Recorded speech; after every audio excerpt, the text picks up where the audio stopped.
திமுக ஆட்சி கிட்டத்தட்ட 4.5 ஆண்டுகளை நிறைவு செய்துள்ள நிலையில் அரசு ஊழியர்கள் இப்போது மகிழ்ச்சியாக உள்ளனரா என்பதற்கான பதில் வாரந்தோறும் நடைபெறும் போராட்டங்களில்தான் உள்ளது.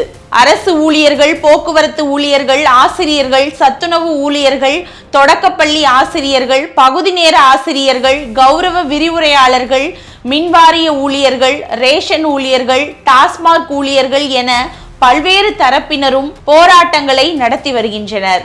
அரசு ஊழியர்கள் மட்டுமின்றி ஓய்வு பெற்றோரும் தங்களுக்கான பணப்பலன்கள் இன்னும் கிடைக்கவில்லை, முறையாக அகவிலைப்படி வழங்கப்படுவதில்லை என்று போராடி வருகின்றனர். திமுக தனது தேர்தல் அறிக்கையில் மீண்டும் பழைய ஓய்வூதிய திட்டத்தை கொண்டு வருவோம் என்று தெரிவித்தது.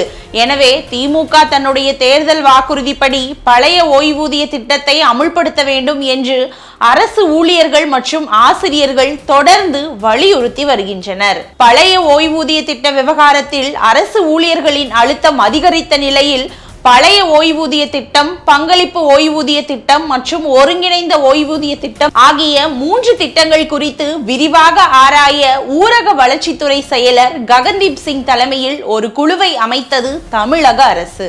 இந்த குழு தன்னுடைய அறிக்கையை வரும் செப்டம்பர் 30ஆம் தேதிக்குள் தாக்கல் செய்ய உத்தரவிடப்பட்டுள்ளது. ஆனால் ஏற்கனவே இது குறித்து 2 முறை குழுக்கள் அமைக்கப்பட்ட நிலையில் இது கண் துடைப்பு நடவடிக்கை என்று பல அரசு ஊழியர் சங்கங்களும் சொல்லி வருகின்றனர்.